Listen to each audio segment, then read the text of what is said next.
शहरातल्या महिलांचा प्रॉब्लेम मला माहिती आहे. एखादी कचरा गाडी जर सायरन वाजायला लागला तर तो कचरा घेऊन रस्त्यावरती येऊन थांबावे लागतं. पण ती गाडी नक्की कुठल्या गल्लीत आहे आणि ती किती वाजता येणार आहे ही महिलांना समजत नाही. त्यामुळे आपल्या सकाळचा दैनंदिन जीवनातला महत्त्वाचा वेळ त्या ठिकाणी वाया जातो. स्विगी, झोमॅटो सारख्या कंपन्या तुम्ही एखादं फूड ऑर्डर केल्यानंतर तो डिलिव्हरी बॉय कुठं आहे, कधी निघाला आहे, किती वाजता पोहोचणार आहे, डिलिव्हरी बॉयचं नाव काय आहे, नंबर काय, या गोष्टी जर तुम्हाला समजत असतील तर ह्या ज्या कचरा गाडी दिसतात ना, तर ह्या कचरा गाडी सकाळी निघाल्यानंतर कुठं आहे, आपल्या गल्लीत कधी येणार आहे, किती वाजता पोहोचणार आहे, त्याचा ड्रायव्हर कोण आहे, अशी डिटेल्स तुम्हाला का येऊ नये. सिंपल साधा विषय आहे. हे ज्या गाड्या आहेत ना, ह्याला एक GPS डिव्हाइस येईल आणि नगरपालिकेकडून आपल्याला एक नागरिकांसाठी ॲप बनवून दिलं जाईल.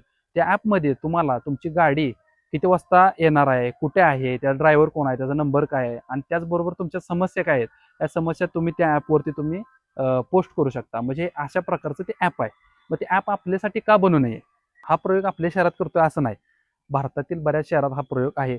मुळात म्हणजे कर्नाटक सारख्या राज्यामध्ये ग्रामीण भागात सुद्धा ह्या ॲपचा वापर करून शहरे, गावं स्वच्छ ठेवली जातात. ही टेक्नॉलॉजी वापरायचं कारण तुम्हाला सांगतो. आपली जी नगरपालिका आहे ना, ह्याच्याकडे भरपूर फंड आहे आणि तो चांगल्या कामासाठी वापर होतो. अजून जरा चांगलं काम झालं तर काही हरकत नाही. आता काही लोक म्हणतील, एवढी GPS टेक्नॉलॉजी आणि ॲपचा काय गरज आहे? तर मुळात विषय काय आहे, काळानुसार आपल्याला पण बदलत गेलं पाहिजे. रस्त्यावर पडणारा कचरा कुठेतरी कमी झाला पाहिजे. आपली शहरं स्वच्छ झाली पाहिजेत. नागरिकांना हा विषय पटला असेल तर त्यांनी कमेंट करून सांगा. तुमच्याकडे अजून काही योजना असतील तर तुम्ही त्या पण कमेंट करून सांगा. कारण हे शहर चालवणं ही आपली जबाबदारी आहे.